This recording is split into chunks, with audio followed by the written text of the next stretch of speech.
ਸਤਿ ਸ਼੍ਰੀ ਅਕਾਲ, ਨਮਸਕਾਰ, ਆਦਾਬ ਦਰਸ਼ਕੋ। ਮੈਂ ਤੁਹਾਡਾ ਗੁਰਲਾਲ ਹਾਜ਼ਰ ਪ੍ਰੋਗਰਾਮ ਓਪਨ ਪਲੈਟਫਾਰਮ ਲੈ ਕੇ ਜਸ ਪੰਜਾਬੀ ਦੇ ਮੰਚ ਤੋਂ। ਦਰਸ਼ਕੋ, ਮੈਂ ਗੱਲ ਕਰਦਾ ਨਾ ਨਿਵੇਕਲਾ ਪ੍ਰੋਗਰਾਮ ਲੈ ਕੇ ਤੁਹਾਡੇ ਰੂਬਰੂ ਹੋਇਆ ਕਿ ਦਸਵੰਧ ਆਪਾਂ ਇੱਥੇ ਬੈਠੇ ਹਾਂ ਬਾਹਰਲੀਆਂ ਕੰਟਰੀਆਂ 'ਚ, ਆ ਉੱਥੇ ਬਹਿ ਕੇ ਵੀ ਜੇ ਕੋਈ ਆਪਦਾ ਕੰਮਕਾਰ ਕਰਨਾ ਬਣਦਾ ਵੀ ਹੈ। ਅਤੇ ਉਸ ਤੋਂ ਬਾਅਦ ਦਸਵੰਧ, ਖਾਸ ਕਰਕੇ ਜਦੋਂ ਤੁਸੀਂ ਇੱਕ ਖਾਸ ਏਜ ਗਰੁੱਪ ਨੂੰ ਬਿਲੋਂਗ ਕਰਦੇ ਹੋ, ਉਦੋਂ ਤੁਹਾਨੂੰ ਇਹ ਲੱਗਦਾ ਕਿ ਕੁਛ ਨਾ ਕੁਛ ਕਿਸੇ ਲਈ ਹੋਰ ਕੀਤਾ ਜਾਣਾ ਜ਼ਰੂਰੀ ਹੈ। ਕਿਉਂਕਿ ਚਾਹੇ ਆਪਾਂ ਇੱਥੇ ਕੋਈ ਵੀ ਕੰਮ ਕਰ ਲਈ, ਜੇ $100 ਖਰਚ ਕੇ ਵੀ ਆਪਾਂ $100 ਖਰਚ ਕੇ ਵੀ ਕਿਸੇ ਬੱਚੇ ਦੀ, ਉੱਥੇ ਹੋਣਹਾਰ ਬੱਚੇ ਦੀ ਹੈਲਪ ਕਰੀਏ ਤਾਂ ਕੋਇਲੇ ਦੀ ਖਾਨ 'ਚੋਂ ਹੀਰਾ ਕੱਢਿਆ ਜਾ ਸਕਦਾ ਹੈ। ਮੈਂ ਹਰੇਕ ਜਗ੍ਹਾ ਕਹਿੰਦਾ ਹੁੰਦਾ ਕੁਛ ਨਾ ਕੁਛ ਕਰੀਏ ਤਾਂ ਕਿ ਉੱਥੋਂ ਦੇ ਜਿਹੜੇ ਵਿਗੜਦੇ ਹਾਲਾਤ ਹੈ ਉਹਦੇ ਵਿੱਚ ਕੁਛ ਨਾ ਕੁਛ ਸੁਧਾਰਨ ਵਾਸਤੇ ਆਪਣਾ ਹਿੱਸਾ ਪੈ ਸਕੇ। ਦਰਸ਼ਕੋ, ਉੱਦਾਂ ਹੀ ਇੱਕ NGO ਹੈ PAGRI, Punjab agriculture rejuvenation initiative, based in Chicago, Illinois here. ਕੀ ਕਰਦੇ ਆ ਕੀ ਨਹੀਂ ਕਰਦੇ, ਸਾਰੇ ਉਹਨਾਂ ਦੇ CEO ਲਾਲ ਸਿੰਘ ਜੀ ਸਾਡੇ ਨਾਲ ਜੁੜੇ ਹੋਏ। ਪਹਿਲਾਂ ਉਹਨਾਂ ਦਾ ਸਵਾਗਤ ਕਰਦੇ ਹਾਂ, ਉਹਨਾਂ ਸਾਰੇ ਕੁਐਸਚਨ ਪੁੱਛਾਂਗੇ। ਲਾਲ ਸਿੰਘ ਜੀ, ਬਹੁਤ ਬਹੁਤ ਸਵਾਗਤ ਜੀ ਤੁਹਾਡਾ ਓਪਨ ਪਲੈਟਫਾਰਮ ਪ੍ਰੋਗਰਾਮ ਤੇ ਜਸ ਪੰਜਾਬੀ ਦੇ ਮੰਚ ਤੇ। ਸਤਿ ਸ੍ਰੀ ਅਕਾਲ ਗੁਰਲਾਲ ਸਿੰਘ ਜੀ ਤੇ ਜੀ ਲਾਲ ਸਿੰਘ। ਪਹਿਲਾਂ ਮੈਂ ਐਸਟੀਪੀ ਮੈਨੇਜਮੈਂਟ ਨੂੰ ਤੇ ਗੁਰਲਾਲ ਸਿੰਘ ਜੀ ਦੀ ਬਹੁਤ ਬਹੁਤ ਧੰਨਵਾਦੀ ਹੈਗਾ, ਜਿਨ੍ਹਾਂ ਨੇ ਮੈਨੂੰ ਉਤਸ਼ਾਹ ਦੇ ਕੇ ਇਹ ਪ੍ਰੋਗਰਾਮ ਦੇ ਲਈ ਤਿਆਰ ਕੀਤਾ। ਤੇ ਜਿਹੜੇ ਸਾਡੇ ਦਰਸ਼ਕ ਨੇ, I am grateful to them, ਜੋ ਕਿ ਆਪਣਾ ਟਾਈਮ ਕੱਢ ਕੇ ਇਸ ਵਾਸਤੇ ਸੁਣਨ ਲਈ ਬੈਠੇ ਹੋਏ ਨੇ। ਤੇ ਤੁਸੀਂ ਜੋ ਕੁਝ ਪੁੱਛਣਾ ਚਾਹੁੰਦੇ ਪਗੜੀ ਬਾਰੇ, ਅਗੇਨ ਸ਼ੁਕਰੀਆ ਲਾਲ ਸਿੰਘ ਜੀ, ਤੁਹਾਡਾ ਬਹੁਤ ਬਹੁਤ ਸ਼ੁਕਰੀਆ ਅਗੇਨ। ਮੈਂ ਦਰਸ਼ਕਾਂ ਨੂੰ ਦੱਸਦਾ, ਪਗਰੀ ਪੰਜਾਬ ਐਗਰੀਕਲਚਰ ਰਿਜੂਵੀਨੇਸ਼ਨ ਇਨੀਸ਼ੀਏਟਿਵ ਇੱਕ NGO ਹੈ, ਇੱਕ ਸੰਸਥਾ ਹੈ ਜਿਹੜੀ ਉੱਥੋਂ ਦੇ ਕਿਸਾਨਾਂ ਦੀ ਕਿਸੇ ਨਾ ਕਿਸ ਤਰ੍ਹਾਂ ਹੈਲਪ ਕਰਦੀ ਹੈ। ਕਿੱਦਾਂ ਕਰਦੀ ਹੈ ਉਹ ਆਪਾਂ ਇਹਨਾਂ ਤੋਂ ਪੁੱਛਾਂਗੇ। ਸਰ, ਪਹਿਲਾਂ ਤਾਂ ਮੈਨੂੰ ਇਹਦਾ ਬੈਕਗਰਾਊਂਡ ਦੱਸੋ ਜੀ, ਬੈਕਗਰਾਊਂਡ ਪਗਰੀ ਦਾ, ਜਿਹੜੀ ਤੁਹਾਡੀ NGO ਦਾ ਬੈਕਗਰਾਊਂਡ ਦੱਸੋ। ਪਹਿਲਾਂ ਕਿੱਥੋਂ ਸ਼ੁਰੂ ਹੋਈ, ਤੁਹਾਡੇ ਦਿਮਾਗ 'ਚ ਕਿੱਦਾਂ ਆਇਆ, ਫਿਰ ਆਪਾਂ ਬਾਕੀ ਦੀ ਗੱਲ ਬਾਅਦ 'ਚ ਕਰਦੇ ਹਾਂ। ਐਕਚੁਅਲੀ ਪਗੜੀ ਦੀ ਸ਼ੁਰੂਆਤ ਹੈਗੀ ਹੈ, ਉਹ ਮੇਰੇ ਦਿਲ 'ਚ ਇੱਕ ਪੰਜਾਬੀ ਦਰਦ ਸੀਗਾ ਜਿਸ ਤੋਂ ਸ਼ੁਰੂ ਹੁੰਦੀ ਹੈ ਜੀ। ਤੇ ਜਦੋਂ ਦਾ ਮੈਂ ਹਿੰਦੁਸਤਾਨ 'ਚ ਅਮਰੀਕਾ ਆਇਆ, 20 ਸਾਲ ਹੋ ਗਏ ਨੇ ਮੈਨੂੰ ਆਏ ਨੂੰ, ਤੇ ਹਮੇਸ਼ਾ ਖਿਆਲ ਹੁੰਦਾ ਸੀਗਾ ਕਿ ਪੰਜਾਬ ਦਿਨੋਂ ਦਿਨ ਠਾਹ ਨੂੰ ਜਾਈ ਜਾ ਰਿਹਾ ਤੇ ਅਸੀਂ ਬਾਹਰ ਬੈਠੇ ਕੀ ਕਰੀਏ। ਤੇ 2 ਸਾਲ 2.5 ਸਾਲ ਪਹਿਲਾਂ ਮੇਰੀ ਰਿਟਾਇਰਮੈਂਟ ਹੋਈ। ਉਸ ਤੋਂ ਬਾਅਦ ਮੈਂ ਫੁੱਲ ਟਾਈਮ ਇਸੇ ਦੇ ਕੰਮ ਕਰਨਾ ਸ਼ੁਰੂ ਕੀਤਾ, ਤੇ ਜੋ ਮੇਰੇ ਕੋਲ ਸੀਗਾ ਉਹੀ ਮੈਂ ਪੰਜਾਬ ਦੇ ਲਈ ਦੇ ਸਕਦਾ ਸੀਗਾ। ਰੱਬ ਨੇ ਮੈਨੂੰ ਵਿੱਦਿਆ ਦਿੱਤੀ ਸੀਗੀ, ਤੇ ਮੈਂ ਕਿਹਾ ਕਿ ਚਲੋ ਬੱਚਿਆਂ ਨੂੰ ਐਜੂਕੇਸ਼ਨ ਦਿੱਤੀ ਜਾਵੇ। ਐਜੂਕੇਸ਼ਨ ਇੱਕ ਬਹੁਤ ਵਧੀਆ ਸਾਧਨ ਹੈ ਕਿਸੇ ਫੈਮਿਲੀ ਨੂੰ, ਇਕੱਲੇ ਬੰਦੇ ਨੂੰ, ਕੌਮ ਨੂੰ ਉੱਪਰ ਉਠਾਉਣ ਦਾ ਲਈ। ਲੇਕਿਨ ਆਪਣਾ ਸਲੋ ਐਂਡ ਲੌਂਗ ਪ੍ਰੋਸੈਸ ਹੈਗਾ। ਤੇ ਲੇਕਿਨ ਇਹ ਵੀ ਲੈ ਕੇ ਮੈਂ ਪੰਜਾਬ 'ਚ ਚੱਕਰ ਕਰਦਾ ਰਹਿੰਦਾ ਹੁੰਦਾ ਸੀਗਾ। ਚੰਡੀਗੜ੍ਹ 'ਚ ਹੈਗਾ ਹੈ, ਤੇ ਹਰਪਾਲ ਸਿੰਘ ਜੀ ਨੇ, ਜਿਹੜੇ ਕਿ ਚੰਡੀਗੜ੍ਹ ਚਲਾ ਰਹੇ ਨੇ ਸੰਸਥਾ ਭਾਈ ਜੈਤੋ ਜੀ ਫਾਊਂਡੇਸ਼ਨ ਆਫ ਇੰਡੀਆ। ਉਹਨਾਂ ਨਾਲ ਮੇਰੀ ਮੁਲਾਕਾਤ ਹੋਈ, ਤੇ ਉਹ ਪੂਰੀ ਐਜੂਕੇਸ਼ਨ ਦੇ ਨੇ, ਬੱਚਿਆਂ ਨੂੰ ਅੱਛੀਆਂ ਪੋਸਟਾਂ 'ਤੇ ਪਹੁੰਚਾਉਂਦੇ ਨੇ। ਤੇ ਮੈਂ ਉਹਨਾਂ ਨੇ ਕਿਹਾ ਕਿ ਮੈਂ ਤੁਹਾਡੇ ਨਾਲ ਮਿਲ ਕੇ ਕੰਮ ਕਰਨਾ ਚਾਹੁੰਦਾ ਹੈ। ਉਹ ਕਹਿੰਦੇ ਆ ਜਾ ਚੰਡੀਗੜ੍ਹ, ਇੱਥੇ ਰਹਿ ਤੇ ਸਾਡੇ ਨਾਲ ਕਰ। ਫਿਰ ਮੈਂ ਕਿਹਾ ਕਿ ਜੇ ਅਸੀਂ ਬੱਚਿਆਂ ਨੂੰ ਜਲਦੀ ਖੜੇ ਕਰਨਾ ਹੈ, ਕਿ ਸਾਡੇ ਕੋਲ ਟਾਈਮ ਬੜਾ ਘੱਟ ਆ, ਤੇ ਲੌਂਗ ਜਿਹੜਾ 10-20 ਸਾਲਾਂ ਦਾ ਪ੍ਰੋਜੈਕਟ ਲੈ ਕੇ ਚੱਲਣ ਨਾਲ ਅਸੀਂ ਟਾਈਮ ਮਿਸ ਕਰ ਦਾਂਗੇ। ਮੈਂ ਕਿਹਾ ਸਭ ਤੋਂ ਪਹਿਲਾਂ ਉੱਥੋਂ ਦੇ ਜਿਹੜੇ ਲੋਕੀ ਵਿਚਾਰੇ ਰੋਟੀ ਖਾਣ ਤੋਂ ਵੀ ਤਰਸ ਰਹੇ ਨੇ, ਤੇ ਸਾਰੇ ਪੰਜਾਬ ਛੱਡ ਕੇ ਬਾਹਰ ਭੱਜਣ ਦੀ ਕੋਸ਼ਿਸ਼ ਕਰ ਰਹੇ ਨੇ, ਉਹਨਾਂ ਕੁਇਕ ਐਂਡ ਸ਼ਾਰਟ ਤਰੀਕਾ ਲੱਭਿਆ ਜਾਵੇ। ਤੇ ਫਿਰ ਅਸੀਂ ਸੋਚਿਆ ਸਕਿੱਲ ਡਿਵੈਲਪਮੈਂਟ ਦਾ ਕੰਮ ਕਰਦੇ ਹਾਂ, ਤੇ ਉਸ ਦੀ ਤਿਆਰੀ ਕਰ ਰਹੇ ਸੀਗੇ। ਕੋਰਸ ਕੰਟੈਂਟ ਕੀ ਬਣਾਉਣਾ ਹੈ, ਕਿਹੜੇ ਕੋਰਸਿਸ ਲਾਏ ਜਾਣ। ਉਹਨੇ ਜਦੋਂ ਕਰੋਨਾ ਆ ਗਿਆ ਜੀ, ਕਰੋਨਾ ਕਰਕੇ 2 ਸਾਲ ਮੇਰਾ ਸਾਰਾ ਕੰਮ ਪਿਛਾਂ ਪੈ ਗਿਆ। ਕਰੋਨਾ ਖਤਮ ਨਹੀਂ ਸੀ ਹੋਇਆ, ਪਰ ਫਾਰਮਰ ਪ੍ਰੋਟੈਸਟ ਮੂਵਮੈਂਟ ਆ ਗਈ, ਤੇ ਉਸ ਨੇ ਫਿਰ ਸਾਰੇ NRA ਦਾ ਧਿਆਨ ਖਿੱਚ ਲਿਆ। ਤੇ ਫਿਰ ਮੈਂ ਐਜੂਕੇਸ਼ਨ ਨੂੰ ਛੱਡ ਕੇ ਮੈਨੂੰ ਲੱਗਿਆ ਕਿ ਜੇ ਕਿਸਾਨ ਨਹੀਂ ਬਚਦਾ, ਛੋਟਾ ਬੱਚੇ ਨਹੀਂ ਬਚਦੇ, ਪੜ੍ਹਾਵਾਂਗਾ ਕਿਹਨੂੰ। ਤੇ ਮੈਂ ਕਿਹਾ ਕਿ ਸਾਨੂੰ ਪਹਿਲਾਂ ਛੋਟੇ ਕਿਸਾਨਾਂ ਨੂੰ ਮਦਦ ਕਰਨ ਦੀ ਲੋੜ ਹੈ, ਤੇ ਫਿਰ ਜਿਹੜੀ ਸਕਿੱਲ ਡਿਵੈਲਪਮੈਂਟ ਐਜੂਕੇਸ਼ਨ ਹੈ ਉਹ ਸੈਕੰਡ ਫੇਜ਼ 'ਚ ਕਰਾਂਗੇ। ਤੇ ਫਿਰ ਸਾਡੇ ਦਿਮਾਗ 'ਚ ਪਗੜੀ ਦਾ ਖਿਆਲ ਆਇਆ ਜੀ। ਤੇ ਉਸ ਤੋਂ ਬਾਅਦ ਫਿਰ ਕਾਫੀ ਟਾਈਮ ਕੀਤਾ। ਤੁਸੀਂ ਦੱਸੋ ਅਗਲੀ ਗੱਲ, ਫਿਰ ਮੈਂ ਦੱਸ ਦਿੰਦਾ। ਮੈਨੂੰ ਪਹਿਲਾਂ ਇਹ ਦੱਸੋ ਕਿ ਪਗੜੀ ਦਾ ਇਸ ਟਾਈਮ ਮਿਸ਼ਨ ਕੀ ਹੈ, ਤੁਹਾਡਾ ਮਿਸ਼ਨ ਕੀ ਹੈ, ਲੈ ਕੇ ਅੱਗੇ ਚੱਲ ਰਹੇ ਹੋ? ਤੁਸੀਂ ਸਾਡੀ ਜੇ ਵੈਬਸਾਈਟ ਚੈੱਕ ਕਰੋਗੇ, ਜੀ ਸਾਡੀ ਵੈਬਸਾਈਟ ਤੇ ਮਿਸ਼ਨ ਹੈਗਾ ਹੈ ਕਿ ਜਿਹੜੇ ਛੋਟੇ ਤੇ ਮਾਰਜਨਲ ਕਿਸਾਨ ਨੇ, ਪੰਜਾਬ ਦੇ ਜਿਹੜੇ ਨਾਨ ਫਾਰਮਿੰਗ ਮਜ਼ਦੂਰ ਨੇ, ਉਹਨਾਂ ਦੀ ਬਹੁਤ ਹਾਲਤ ਖਸਤਾ ਹੈ। ਇਸ ਕਰਕੇ ਉਹਨਾਂ ਨੂੰ ਕਿਸੇ ਤਰੀਕੇ ਨਾਲ ਸਪੋਰਟ ਕੀਤਾ ਜਾਵੇ। ਤੇ ਜੇ ਉਹ ਬਲਕ ਆਫ ਦੀ ਪੋਪੂਲੇਸ਼ਨ ਪੰਜਾਬ 'ਚ ਛੋਟੇ ਕਿਸਾਨਾਂ ਦੀ ਹੋ ਗਈ ਹੈ, ਤੇ ਜਿਹੜੇ ਵੱਡੇ ਕਿਸਾਨ ਨੇ, ਵੈਲ ਟੂ ਡੂ ਨੇ, ਉਹ ਆਪਣੇ ਆਪ ਸੰਭਾਲ ਲੈਣਗੇ। ਸਾਨੂੰ NRI ਨੂੰ, ਉੱਥੋਂ ਦੀ ਜਿਹੜੀ ਗਰੀਬ ਤਬਕਾ ਹੈ, ਉਹਨਾਂ ਨੂੰ ਸਮਝ ਵੀ ਘੱਟ ਹੈਗੀ ਹੈ, ਉਹਨਾਂ ਕੋਲ ਰਿਸੋਰਸਿਸ ਵੀ ਨਹੀਂ ਹੈਗੇ, ਤੇ ਉਹਨਾਂ ਦੀ ਮਦਦ ਕਰਨ ਲਈ ਅਸੀਂ ਸੋਚ ਕੇ ਨਿਕਲੇ ਹਾਂ। ਤੇ ਸਾਡੀ ਜਿਹੜੀ ਮਿਸ਼ਨ ਹੈਗਾ ਹੈ ਕਿ ਪੰਜਾਬ 'ਚ ਕਿਸ ਤਰ੍ਹਾਂ ਦਾ ਸਸਟੇਨੇਬਲ ਖੇਤੀਬਾੜੀ ਦਾ ਤਰੀਕੇ ਅਡਾਪਟ ਕੀਤੇ ਜਾਣ, ਜਿਹਦੇ ਨਾਲ ਖੇਤੀਬਾੜੀ ਵੀ ਸੁਧਰੇ ਤੇ ਸਾਡਾ ਇਨਵਾਇਰਨਮੈਂਟ ਵੀ ਸੁਧਰੇ। ਸੋ ਫਾਰ ਕੋਈ ਐਗਜ਼ਾਮਪਲ ਦੇ ਸਕੋਗੇ ਕਿ ਸੋ ਫਾਰ ਤੁਸੀਂ ਇੱਕ ਕਿਸਾਨ ਨਾਲ ਇਹ ਕਿ ਉਹ ਸਕਸੈਸਫੁਲੀ ਤੁਹਾਡਾ ਜਿਹੜਾ ਮਿਸ਼ਨ ਹੈ ਉਹ ਕਾਮਯਾਬ ਹੋਇਆ, ਆਪਾਂ ਨਾਮ ਨਹੀਂ ਲੈਣਾ, ਕਿਸੇ ਵੀ ਕਿਸਾਨ ਬਾਰੇ ਦੱਸੋ ਵੀ ਸੋ ਫਾਰ ਤੁਸੀਂ ਆ ਸਕਸੀਡ ਕੀਤਾ ਇਸ ਟਾਈਮ? ਇਸ ਤਰ੍ਹਾਂ ਹੈ ਕਿ ਸਭ ਤੋਂ ਪਹਿਲਾਂ ਸਾਨੂੰ ਇੱਕ ਟੀਮ ਬਣਾਉਣ ਦੀ ਲੋੜ ਸੀਗੀ ਜੀ, ਕਿਉਂਕਿ ਮੈਂ ਬਾਹਰ ਬੈਠਾ, ਮੇਰਾ ਨਾ ਬੈਕਗਰਾਉਂਡ, ਮੈਂ ਪੰਜਾਬ ਤੋਂ ਬਾਹਰ ਹੀ ਜਾਂਦਾ ਰਿਹਾ। ਮੇਰੀ ਸਾਰੀ ਪੜ੍ਹਾਈ ਕਲਕੱਤੇ 'ਚ ਹੋਈ ਹੈ। ਪੜ੍ਹਾਈ ਕਰਕੇ ਮੈਂ ਆਪਣਾ ਨੌਕਰੀ ਕੀਤੀ 15-20 ਸਾਲ ਭਾਰਤ ਹੈਵੀ ਇਲੈਕਟ੍ਰੀਕਲ 'ਚ ਨੌਕਰੀ ਕੇ 1984 ਦਾ ਜਿਹੜਾ ਆਪਰੇਸ਼ਨ ਬਲੂ ਸਟਾਰ ਹੋਇਆ, ਉਸ ਤੋਂ ਬਾਅਦ ਮੇਰਾ ਮਨ ਚਾਰਟ ਹੋ ਗਿਆ ਤੇ ਮੈਂ ਬਾਹਰ ਆ ਗਿਆ। ਹੁਣ 25 ਸਾਲ ਤੋਂ ਮੈਂ ਅਮਰੀਕਾ 'ਚ ਹੈਗਾ। ਇਹ ਫਿਰ ਸਾਨੂੰ ਸਭ ਤੋਂ ਪਹਿਲਾਂ ਇੱਕ ਟੀਮ ਬਣਾਉਣ ਦੀ ਲੋੜ ਸੀਗੀ ਜਿਹੜੀ ਕਿ ਉੱਥੋਂ ਦੇ ਕਿਸਾਨਾਂ ਨਾਲ ਜੁੜੇ।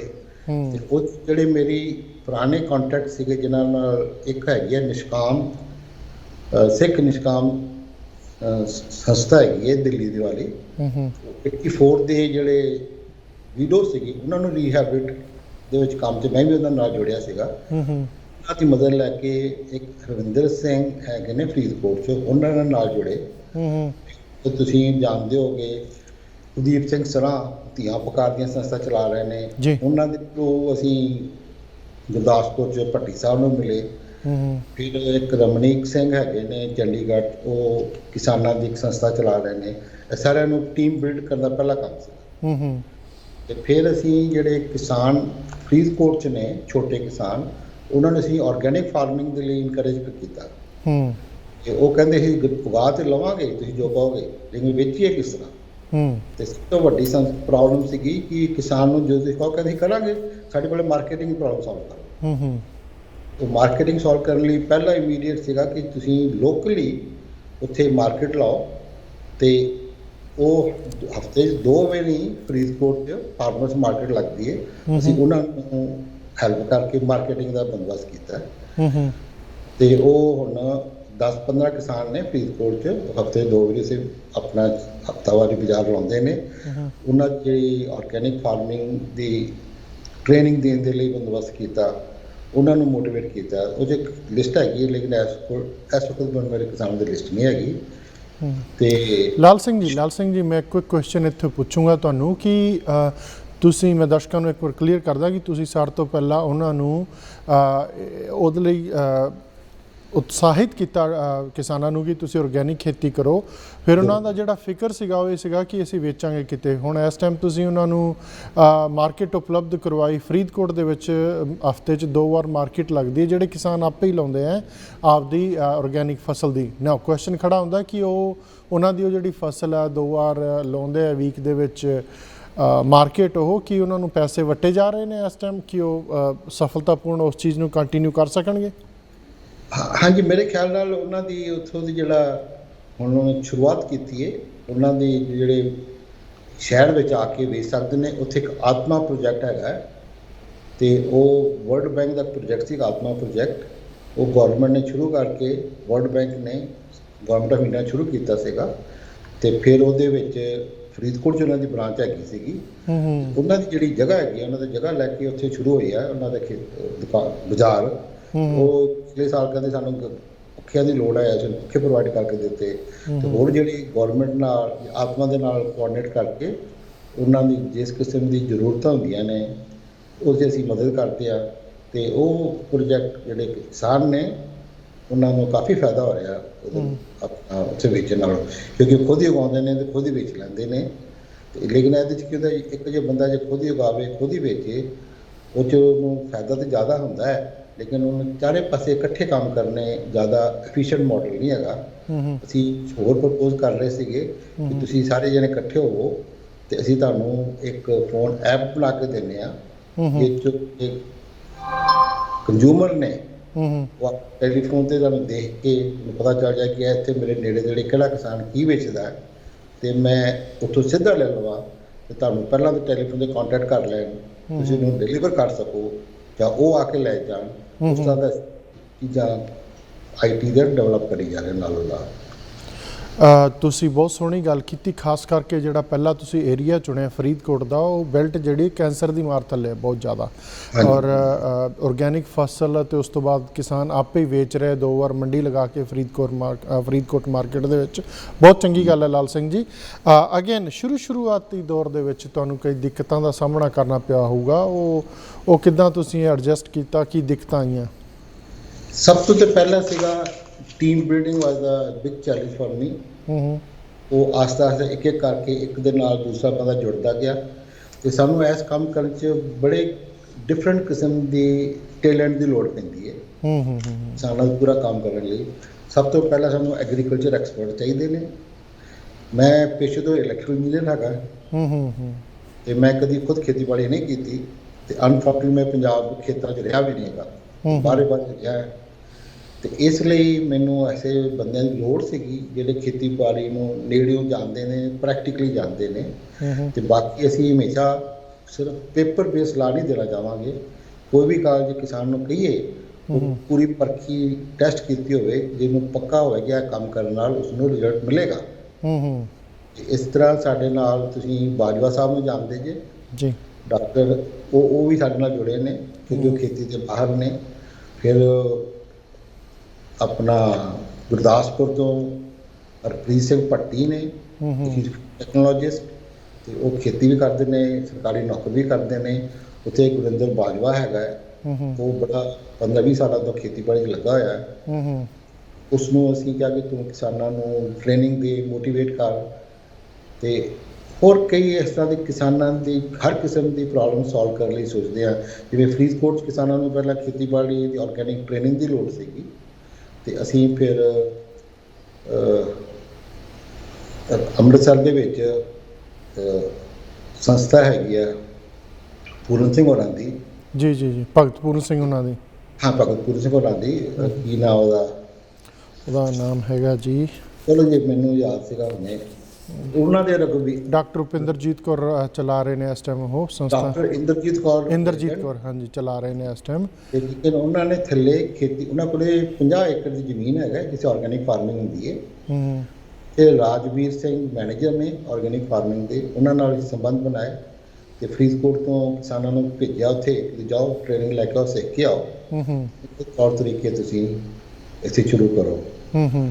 ਇਹ ਅਸੀਂ ਸਾਡੀ ਹਾਲੀ ਸੰਸਥਾ ਕੋਲੇ ਫਾਈਨੈਂਸ਼ੀਅਲ ਕੁਝ ਖਾਸ ਰਿਸੋਰਸਿਸ ਨਹੀਂ ਹੈਗੇ।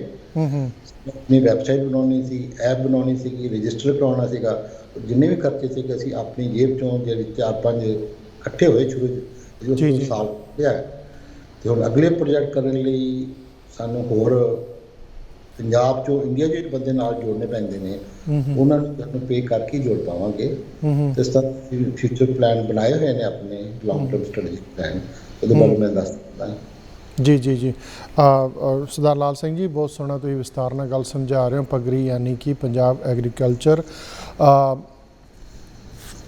ਰਿਜੂਵੀਨੇਸ਼ਨ ਇਨੀਸ਼ੀਏਟਿਵ ਦੇ ਜਿਹੜੇ ਤੁਸੀਂ CEO ਹੋ, ਬਹੁਤ ਚੰਗਾ ਤੁਸੀਂ ਗੱਲ ਸਮਝਾਈ ਵੀ ਹੈ, ਪਰ ਕੁਐਸਚਨ ਹੋਰ ਖੜੇ ਹੋ ਜਾਂਦੇ। ਪਰ ਆਪਾਂ ਰੁਕਣਾ ਪੈ ਰਿਹਾ ਇੱਕ ਛੋਟੀ ਜਿਹੀ ਬ੍ਰੇਕ ਲਈ। ਦਰਸ਼ਕੋ, ਸਾਡਾ ਬਣੇ ਹੋ ਸਰਦਾਰ ਲਾਲ ਸਿੰਘ ਜੀ ਪਗਰੀ ਦੇ CEO। ਆਪਾਂ ਰੁਕਣਾ ਪੈ ਰਿਹਾ ਇੱਕ ਕੁਇਕ ਬ੍ਰੇਕ ਲਈ। ਇੱਦਾਂ ਬਣੇ ਰਹੋ ਜਸ ਪੰਜਾਬੀ ਦਾ। ਜੀ ਤੁਹਾਡਾ ਸਾਰਿਆਂ ਦਾ ਫਿਰ ਪ੍ਰੋਗਰਾਮ ਓਪਨ ਪਲੇਟਫਾਰਮ ਜਸ ਪੰਜਾਬੀ ਦੇ ਮੰਚ ਤੋਂ ਆਪਣੇ ਨਾਲ ਬਣੇ ਹੋਏ ਨੇ ਪਗਰੀ ਯਾਨੀ ਕਿ ਪੰਜਾਬ ਐਗਰੀਕਲਚਰ ਰਿਜੂਵੀਨੇਸ਼ਨ ਇਨੀਸ਼ੀਏਟਿਵ ਦੇ CEO ਸਰਦਾਰ ਲਾਲ ਸਿੰਘ ਜੀ, ਉਚੇਚੇ ਤੌਰ ਤੋਂ ਸ਼ਿਕਾਗੋ ਤੋਂ। ਲਾਲ ਸਿੰਘ ਜੀ, ਸਵਾਗਤ ਆਫਟਰ ਬ੍ਰੇਕ। ਆਪਾਂ ਗੱਲਾਂ ਕਾਫੀ ਕਰ ਲਈਆਂ, ਆਪਾਂ ਇੱਕ ਐਗਜ਼ਾਮਪਲ ਵੀ ਲਈ ਸੀਗੀ ਕਿ ਆਪਾਂ ਫਰੀਦਕੋਟ ਦੇ ਵਿੱਚ ਆ ਕੁਛ ਕਰ ਰਹੇ, ਪਰ ਹੋਰ ਕਿਹੜੇ ਅਚੀਵਮੈਂਟ ਨੇ ਸੋ ਫਾਰ ਤੁਹਾਡੀ ਇਸ ਸੰਸਥਾ ਵੱਲੋਂ? ਅਤੇ ਇਹਦੇ ਵਿੱਚ ਸਭ ਤੋਂ ਪਹਿਲਾਂ ਅਸੀਂ ਇੱਕ ਵੈਬਸਾਈਟ ਬਣਾਈਏ ਇਹ ਆਪਣੀ ਵੈਬਸਾਈਟ ਮੈਂ ਪਿੱਛੇ ਫੋਟੋ ਲਾਈ ਹੈ ਜੀ। www.pagdi.org। ਇਹ ਇੱਕ farmers market place telephone app develop ਕਰ ਰਹੇ ਹਾਂ ਤੇ ਉਹਨਾਂ ਨੂੰ ਵੈਬਸਾਈਟ 'ਤੇ ਸਾਡੀ ਕੋਸ਼ਿਸ਼ ਹੋਏਗੀ ਕਿਸਾਨਾਂ ਨੂੰ ਹਰ ਕਿਸਮ ਦੀ ਐਜੂਕੇਸ਼ਨ ਟਾਈਪ ਦੀ ਇਨਫੋਰਮੇਸ਼ਨ ਪ੍ਰੋਵਾਈਡ ਕੀਤੀ ਜਾਵੇ। ਤੇ ਹੁਣ ਪੰਜਾਬ ਨੂੰ ਸਭ ਤੋਂ ਵੱਡੀ ਲੋੜ ਹੈਗੀ ਹੈ ਕਿ ਸਾਰੇ ਕਿਸਾਨ ਮਿਲ ਕੇ ਕੰਮ ਕਰਨਾ ਸ਼ੁਰੂ ਕਰਨ, ਜਿਸ ਨੂੰ ਕਹਿੰਦੇ FPO, ਫਾਰਮਰ ਪ੍ਰੋਡਿਊਸਿੰਗ ਆਰਗੇਨਾਈਜੇਸ਼ਨ, ਜਿਸ 'ਚੋਂ ਕਿ ਗੌਰਮੈਂਟ ਤੋਂ ਬਹੁਤ ਵੱਡੀ ਹੈਲਪ ਮਿਲ ਸਕਦੀ ਹੈ। ਲੇਕਿਨ ਅਨਫੋਰਚੂਨੇਟਲੀ ਪੰਜਾਬ ਸਾਡਾ FPO ਬਣਾਉਣ ਵਿੱਚ ਬਹੁਤ ਪਿੱਛੇ ਆ। ਦੂਜੀਆਂ ਸਾਊਥ ਇੰਡੀਅਨ ਸਟੇਟਾਂ ਬੜੀ ਅੱਗੇ ਨਿਕਲ ਗਈਆਂ ਨੇ। ਰੀਸੈਂਟਲੀ ਗੌਰਮੈਂਟ ਨੇ, ਮੋਦੀ ਨੇ 10,000 FPO ਬਣਾਉਣ ਦੇ ਲਈ ਸਕੀਮ ਬਣਾਈ ਹੈ, ਜਿਸ 'ਚੋਂ ਹਾਰਡਲੀ ਪਤਾ ਨਹੀਂ 80 ਜਿਹੜੇ ਨੇ ਪੰਜਾਬ ਦੇ ਹਿੱਸੇ ਪੈਂਦੇ ਨੇ। ਲੇਕਿਨ ਉਹ ਵੀ ਢੰਗ ਨਾਲ ਜਿਹੜੇ ਕਿ ਬੰਦੇ ਸਿੰਸੀਟਿਵ ਕੰਮ 'ਚ ਕਰਨਾ ਚਾਹੁੰਦੇ ਨੇ ਉਹਨਾਂ ਨੂੰ ਮੁਸ਼ਕਿਲ ਨਹੀਂ ਮਿਲਦੀ ਹੈ। ਉਹਦੇ ਵਿੱਚ ਵੀ ਆਪਣੇ ਰਸੂਖ ਜਿਨ੍ਹਾਂ ਦੇ ਹੈਗੇ ਨੇ ਉਹੀ ਲੈ ਜਾਂਦੇ ਨੇ, ਉਹਨਾਂ ਨੂੰ ਕੰਮ ਆਉਂਦਾ ਹੋਵੇ ਜਾਂ ਨਾ ਆਉਂਦਾ ਹੋਵੇ। ਅਸੀਂ ਕਿਸਾਨਾਂ ਨੂੰ, ਕਮੀਜ਼ ਸਿੰਘ ਥਿੰਡ ਨੇ ਸਾਡੇ ਨਾਲ ਜੁੜੇ ਹੋਏ, ਉਹ ਉਹਨਾਂ ਦੀ ਬਹੁਤ ਵੱਡੀ ਸੰਸਥਾ ਹੈਗੀ ਆ ਮੇਗਾ FPO, ਤੇ ਪਿਹੋਆ ਵੈਜੀਟੇਬਲ ਉਹਨਾਂ ਦੇ ਫਾਰਮਿੰਗ ਦੇ ਲਈ ਆਰਗੈਨਿਕ ਫਾਰਮਿੰਗ ਦਾ ਗਰੁੱਪ ਵੀ ਹੈਗਾ ਹਰਿਆਣਾ ਵਿੱਚ, ਤੇ ਉਹ ਸਾਡੇ ਕਿਸਮ ਦੀ ਫਾਰਮਿੰਗ ਪ੍ਰੋਡਿਊਸਿੰਗ FPO ਬਣਾਉਣ ਦੇ ਲਈ ਗਾਈਡ ਕਰਦੇ ਨੇ। ਅਸੀਂ ਕਿਸਾਨਾਂ ਨੂੰ ਕੋਸ਼ਿਸ਼ ਕਰਦੇ ਹਾਂ। ਅਸੀਂ ਉੱਥੇ ਕੋਸ਼ਿਸ਼ ਕੀਤੀ ਸੀਗੀ ਗੁਰਦਾਸਪੁਰ 'ਚ ਬਟਾਲੇ ਦੇ ਲਾਗੇ ਕਿ ਉਹਦੇ ਕਿਸਾਨ ਇਕੱਠੇ ਹੋ ਕੇ ਅਸੀਂ ਤੁਹਾਨੂੰ FPO ਬਣਾ ਕੇ ਦਿੰਦੇ ਹਾਂ, ਤੇ ਉਹ ਉਹਨਾਂ ਨੂੰ ਇੱਕ ਹੋਰ ਗਰੁੱਪ ਮਿਲ ਗਿਆ UP ਬੇਸਡ, ਜਿਹੜਾ ਕਿ ਕਾਫੀ ਜ਼ਿਆਦਾ ਫੰਡਿੰਗ ਕਰ ਸਕਦਾ ਸੀਗਾ। ਇਸ ਕਰਕੇ ਅਸੀਂ ਤੁਹਾਨੂੰ ਫੰਡਿੰਗ 'ਤੇ ਕੁਛ ਨਹੀਂ ਹਾਲੇ ਕਰ ਸਕਦੇ, ਅਸੀਂ ਤੁਹਾਨੂੰ ਗਾਈਡੈਂਸ ਦੇ ਸਕਦੇ ਹਾਂ ਕਿ ਤੁਸੀਂ FPO ਕਿਸ ਤਰ੍ਹਾਂ ਬਣਾਓਗੇ, ਕਿਸ ਤਰ੍ਹਾਂ ਚਲਾਓਗੇ, ਤੇ ਬਾਕੀ ਜਿੱਥੋਂ ਤੇ ਛੋਟੀ ਮਸ਼ੀਨਰੀ ਦੀ ਲੋੜ ਹੈ ਅਸੀਂ ਉਸ ਦੇ ਲਈ ਵੀ ਪ੍ਰੋਵਾਈਡ ਕਰ ਸਕਾਂਗੇ। ਤੇ ਉਹ ਗੱਲ ਹੁੰਦੀ ਰਹਿ ਗਈ। ਅਸੀਂ ਉਹ 'ਚ ਕਿਉਂਕਿ ਉਹਨਾਂ ਨੂੰ ਬਾਹਰੋਂ ਕਾਫੀ ਵੱਡੀ ਕਿਤੇ ਏਡ ਮਿਲ ਰਹੀ ਸੀ, ਉਸ ਪਾਸੇ ਗਰੁੱਪ ਚਲਾ ਗਿਆ। ਜੀ ਲਾਲ ਸਿੰਘ ਜੀ, ਤੁਸੀਂ ਗੱਲ ਕੀਤੀ ਆਰਗੈਨਿਕ ਖੇਤੀ ਦੀ, ਬਹੁਤ ਚੰਗੀ ਗੱਲ ਹੈ, ਪਰ ਜਿਹੜੀ ਸਮੇਂ ਦੀ ਮੰਗ ਹੈ ਇਸ ਟਾਈਮ ਉਹ ਹੈਗੀ ਆ ਕ੍ਰਾਪ ਡਿਵਰਸੀਫਿਕੇਸ਼ਨ। ਯਾਨੀ ਕਿ ਜਿਹੜਾ ਹੁਣ ਭਗਵੰਤ ਮਾਨ ਸਰਕਾਰ ਬਹੁਤ ਵੱਡਾ ਇਨੀਸ਼ੀਏਟਿਵ ਲੈ ਲਈ ਹੈ ਕਿ ਅਸੀਂ ਇੰਨੀ ਸਬਸਿਡੀ ਦੇਵਾਂਗੇ ਕਿ ਜੇ ਤੁਸੀਂ ਝੋਨਾ ਸਿੱਧਾ ਬੀਜੋ ਬਜਾਏ ਕਿ ਕੱਦੂ ਕਰਕੇ ਪਾਣੀ ਨੂੰ ਜਮ੍ਹਾਂ ਕਰਕੇ। ਕੁਛ ਤੁਹਾਡੀ ਸੰਸਥਾ ਉਸ ਵੱਲ ਵੀ ਆਪਦੇ ਕਦਮ ਵਧਾ ਰਹੀ ਹੈ ਤਾਂ ਕਿ ਗਵਰਨਮੈਂਟ ਦੀ ਅਤੇ ਲੋਕਾਂ ਦੀ ਹੈਲਪ ਹੋ ਸਕੇ ਅਤੇ ਪਾਣੀ ਬਚਾਇਆ ਜਾ ਸਕੇ। ਬਿਲਕੁਲ, ਇਹ ਤੁਸੀਂ ਜਿਹੜੀ ਗੱਲ ਕਹੀ ਹੈ, ਇਨਫੈਕਟ ਅਸੀਂ ਇਹੋ ਹੀ ਪਿਛਲੇ ਮਹੀਨੇ ਤੋਂ ਡਿਸਕਸ ਕਰ ਰਹੇ ਹਾਂ। ਅਤੇ ਮੈਂ ਜਿਹੜਾ ਗੁਰਵਿੰਦਰ ਸਿੰਘ ਬਾਜਵਾ ਕਿਹਾ ਨਾਂ ਦੱਸਿਆ, ਉਹ ਇਸ ਕੰਮ 'ਚ ਕਾਫੀ ਮਾਹਰ ਹੈ, ਅਤੇ ਉਹ DSR ਡਾਇਰੈਕਟ ਸੀਡਿੰਗ ਟੈਕਨੀਕ ਦੇ ਲਈ ਕਿਸਾਨਾਂ ਨੂੰ ਟ੍ਰੇਨਿੰਗ ਦੇ ਰਹੇ ਨੇ, ਪਹਿਲਾਂ ਵੀ ਦੇ ਰਹੇ ਨੇ। ਅਸੀਂ ਉਹਨਾਂ ਨੂੰ ਕਿਹਾ ਕਿ ਤੁਸੀਂ ਬਾਕੀ ਦੇ ਕੰਮ ਛੱਡੋ ਅਤੇ ਇਹ ਕਿਸਾਨਾਂ ਦੇ ਐਕਸਟੈਂਸ਼ਨ ਵਰਕ ਲਈ ਨਾਲ ਜੁੜੋ। ਅਤੇ ਕੱਲ੍ਹ ਪਰਸੋਂ ਆਪਣਾ ਕੁਲਦੀਪ ਸਿੰਘ ਸਾਹਿਬ ਨਾਲ ਉਹਨਾਂ ਨੇ ਗੱਲਬਾਤ ਕਰਕੇ ਅਸੀਂ ਉਹਨਾਂ ਨੂੰ ਕਿਹਾ ਕਿ ਅਸੀਂ ਤੁਹਾਡੀ ਹੈਲਪ ਕਰਾਂਗੇ। ਤੁਸੀਂ ਸਾਰੇ ਕਿਸਾਨਾਂ 'ਚ ਪਾਣੀ ਬਚਾਉਣਾ।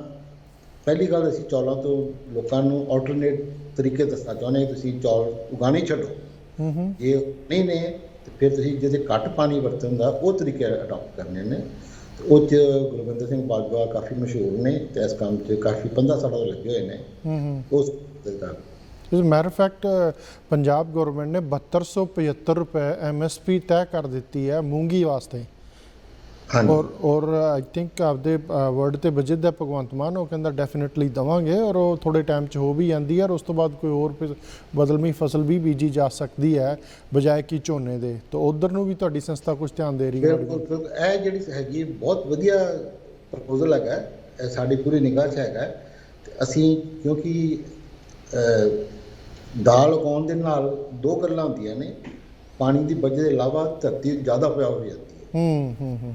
ਜਿਹੜੀ ਮੂੰਗੀ ਦੀ ਹੈਗੀ ਆ, ਇਹ ਨਾਈਟ੍ਰੋਜਨ ਫਿਕਸੇਸ਼ਨ ਵੀ ਕਰ ਦਿੰਦੀ ਹੈ। ਵੀ ਸਾਡੀ ਜਿਹੜੀ ਸੋਇਲ ਹੈਗੀ ਆ ਬੜੀ ਮੋਨੋ ਕਲਚਰ ਕਰਕੇ ਬੜੀ ਉਹਨਾਂ ਦੀ ਨਿਊਟ੍ਰੀਐਂਟ ਵੈਲਿਊ ਘੱਟ ਗਈ ਹੈ। ਇਸ ਕਰਕੇ ਮੂੰਗੀ ਉਗਾਉਣ ਦਾ ਜਿਹੜਾ ਕੰਮ ਹੈ, ਐਸੇ ਕੰਮ ਦੇ ਲਈ ਅਸੀਂ ਜਿਹੜਾ PAU ਹੈ ਪੰਜਾਬ ਐਗਰੀਕਲਚਰ ਯੂਨੀਵਰਸਿਟੀ, ਉਹਨਾਂ ਨਾਲ ਵੀ ਜੁੜੇ ਹੋਏ ਆ। ਪ੍ਰੋਫੈਸਰ ਵਰਿੰਦਰਪਾਲ ਸਿੰਘ ਜੀ, ਉਹ ਸਾਡੇ ਕਾਫੀ ਕਲੋਜ਼ ਨੇ ਜੀ, ਅਤੇ ਅਸੀਂ ਉਹਨਾਂ ਦੇ ਨਾਲ ਹਰ ਗੱਲ ਦੀ ਸਲਾਹ ਕਰਕੇ ਉਹਨਾਂ ਤੋਂ ਵੀ ਕੋਈ ਜਿੰਨੇ ਐਕਸਪਰਟਸ ਨੇ, ਆਪਣੇ ਮਹਿੰਦਰ ਸਿੰਘ ਜੀ ਕੰਗ ਜਿਹੜੇ ਵਾਈਸ ਚਾਂਸਲਰ ਰਹਿ ਚੁੱਕੇ ਨੇ, ਉਹਨਾਂ ਨਾਲ ਸਾਡੀ ਗੱਲਬਾਤ ਹੁੰਦੀ ਰਹਿੰਦੀ ਹੈ। ਹੂੰ ਤੇ ਇਹ ਜਿਹੜੀ ਤੁਸੀਂ ਮੂੰਗੀ ਦੀ ਗੱਲ ਕਹੀ ਹੈ ਬਹੁਤ ਚੰਗੀ ਸਟੈਪ ਹੈਗਾ ਤੇ ਅਸੀਂ ਇਨਕਰੇਜ ਪੂਰਾ ਕਰ ਰਹੇ ਹਾਂ। ਜੀ ਜੀ ਜੀ ਲਾਲ ਸਿੰਘ ਜੀ, ਹੋਰ ਕਿਹੜੇ ਚੈਲੰਜਸ ਦੇਖ ਰਹੇ ਹੋ ਨੀਅਰ ਫਿਊਚਰ?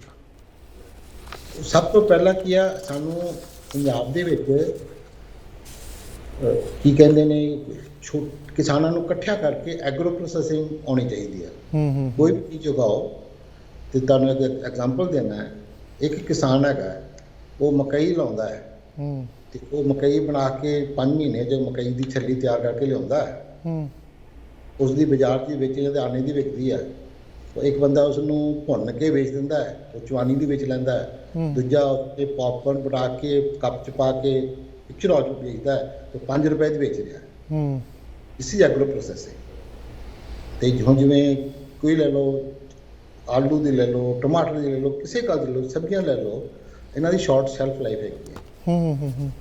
ਜਦੋਂ ਇਹਨਾਂ ਨੂੰ ਅਸੀਂ ਪ੍ਰੋਸੈਸ ਕਰ ਦਿੰਦੇ ਹਾਂ, ਇਹਦੀ ਕੀਮਤ ਬੜੀ ਵੱਧ ਜਾਂਦੀ ਹੈ, ਟਾਈਮ ਸਪੈਨ ਵੱਧ ਜਾਂਦਾ ਹੈ, ਤੇ ਲੇਕਿਨ ਉਹਦੇ 'ਚ ਪੈਸੇ ਦੀ ਲੋੜ ਪੈਂਦੀ ਹੈ ਤੇ ਮਾਰਕੀਟਿੰਗ ਦੀ ਲੋੜ ਪੈਂਦੀ ਹੈ। ਇਸ ਮਾਰਕੀਟਿੰਗ ਦੇ ਲਈ ਵੀ ਕੋਸ਼ਿਸ਼ ਕਰ ਰਹੇ ਹਾਂ, ਆਪਣੀ ਮਾਰਕੀਟਿੰਗ ਐਕਸਪਰਟ ਸਾਡੇ ਨਾਲ ਜੁੜੇ ਹੋਏ ਨੇ। ਤੇ ਲੇਕਿਨ ਜਦੋਂ ਐਗਰੋ ਪ੍ਰੋਸੈਸਿੰਗ ਦੀ ਗੱਲ ਹੁੰਦੀ ਹੈ, ਉਹ ਕੈਪੀਟਲ ਇੰਟੈਂਸਿਵ ਹੈ, ਪੈਸਾ ਜ਼ਿਆਦਾ ਲੱਗਦਾ ਹੈ। ਪਕੜੀ ਇੱਕ ਨਨ ਪ੍ਰੋਫਿਟ ਆਰਗੇਨਾਈਜੇਸ਼ਨ ਹੈਗੀ ਹੈ। We are not in the business, we are not suppose to do business. ਅਸੀਂ ਪ੍ਰੋਫਿਟ ਨਹੀਂ ਕਰਨਾ ਚਾਹੁੰਦੇ।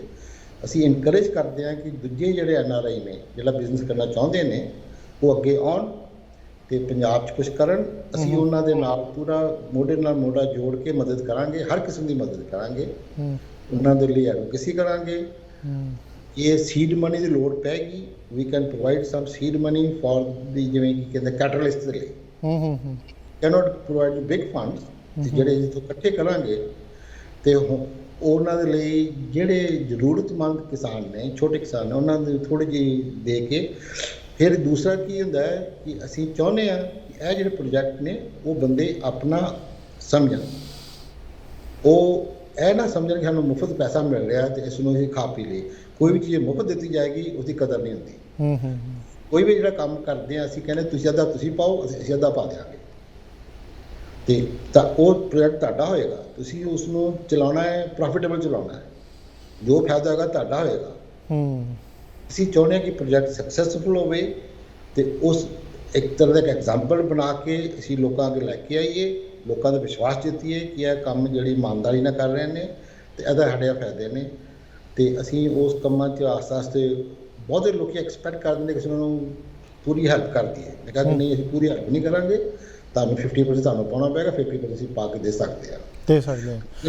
ਲਾਲ ਸਿੰਘ ਜੀ, ਇੱਥੇ ਨਾ ਹੁਣੀ ਤੁਸੀਂ ਗੱਲ ਕੀਤੀ ਕਿ ਮਕਈ ਜਿਹੜੀ ਆਉਂਦੀ ਇੰਨੇ ਮਹੀਨਿਆਂ ਬਾਅਦ ਆ ਜਾਂਦੀ ਆ, ਉਹ ਛੱਲੀ ਆ, ਭੁੰਨ ਕੇ ਕੋਈ ਖਰੀਦਦਾ ਚਵਾਨੀ ਦੀ ਤਾਂ ਰੁਪਈਏ ਦੀ ਭੁੰਨ ਕੇ, 1.5 ਰੁਪਏ ਦੀ ਭੁੰਨ ਕੇ ਵੇਚ ਦਿੰਦਾ। ਜੇ ਖਾਸ ਕਰਕੇ ਪਪਕੌਰਨ ਵਾਲੇ ਦੀ ਗੱਲ ਕਰੀਏ, ਸਿਨੇਮਾ ਹਾਲ ਦੇ ਵਿੱਚ ਜਾਂ ਬਾਹਰ ਕਿਤੇ ਵੀ, ਤਾਂ 5 ਰੁਪਏ ਦਾ ਛੋਟਾ ਕੱਪ ਵੇਚਦਾ।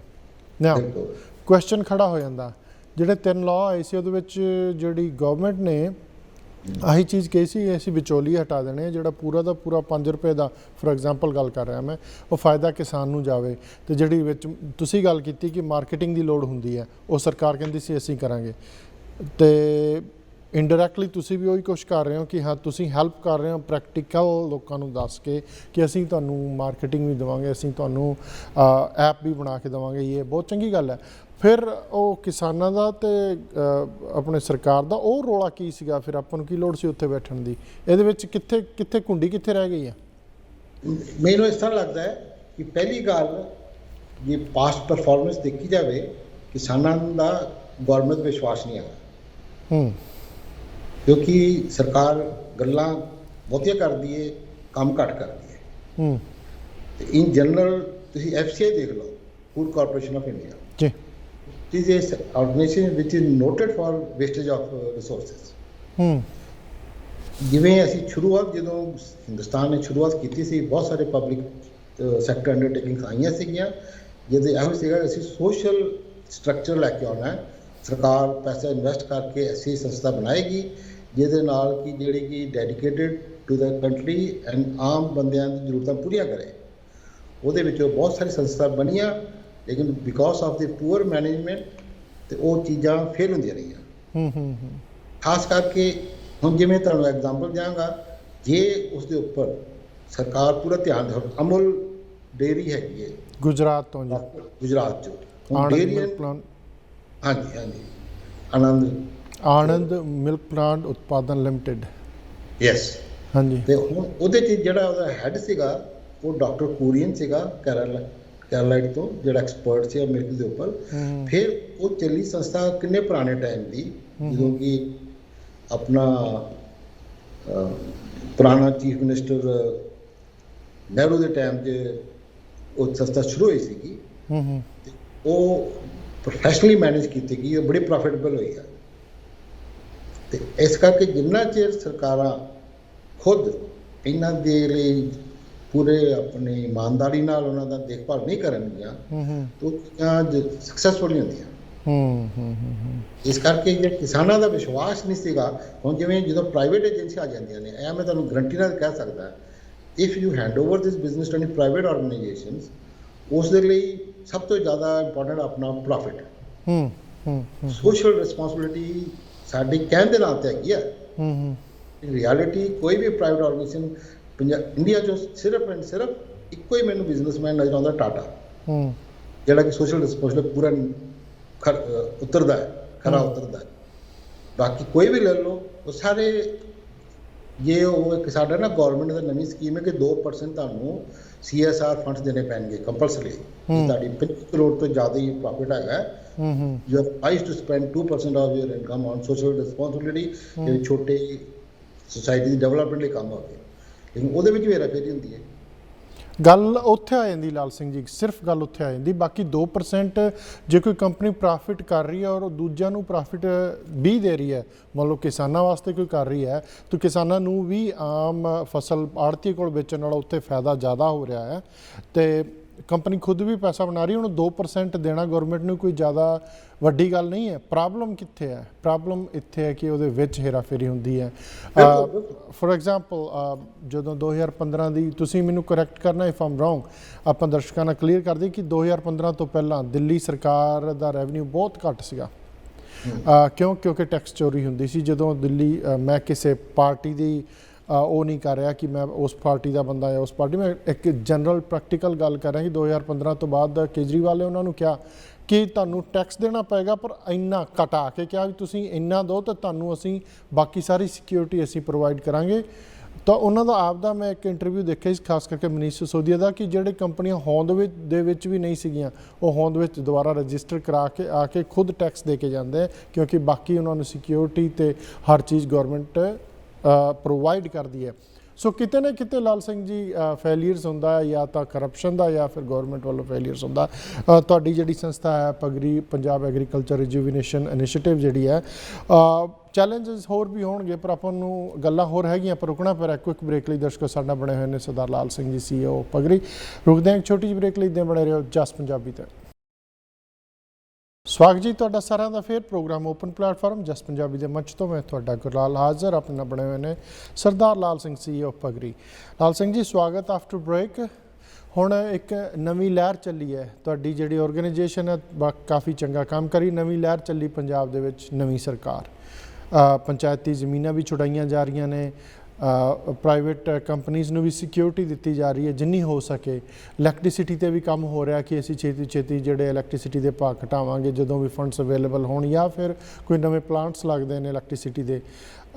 ਉੱਥੇ ਤੁਸੀਂ ਪਹੁੰਚ ਕੀਤੀ ਹੈ ਕਿ ਤੁਹਾਡੀ ਸੰਸਥਾ ਨੂੰ ਵੀ ਕੋਈ ਗਵਰਨਮੈਂਟ ਵੱਲੋਂ ਹੈਲਪ ਮਿਲੇ, ਤਾਂ ਕਿ end of the day mission ਤਾਂ ਹੀ ਹੈ ਨਾ ਕਿ ਆਪਾਂ ਗਰੀਬ ਕਿਸਾਨ ਅਤੇ ਮਜ਼ਦੂਰ ਨੂੰ ਕੋਈ ਫਾਇਦਾ ਦੇ ਸਕੀਏ। ਨਵੀਂ ਸਰਕਾਰ 'ਤੇ ਮੈਨੂੰ ਬਹੁਤ ਉਮੀਦਾਂ ਨੇ ਜੀ, ਤੇ ਮੈਨੂੰ ਪੂਰੀ ਉਮੀਦ ਹੈ ਕਿ ਅਸੀਂ ਪਿਛਲੇ ਸਰਕਾਰਾਂ ਨਾਲ ਬਹੁਤ ਚੰਗਾ ਕੰਮ ਕਰਕੇ ਦਿਖਾਉਣਗੇ।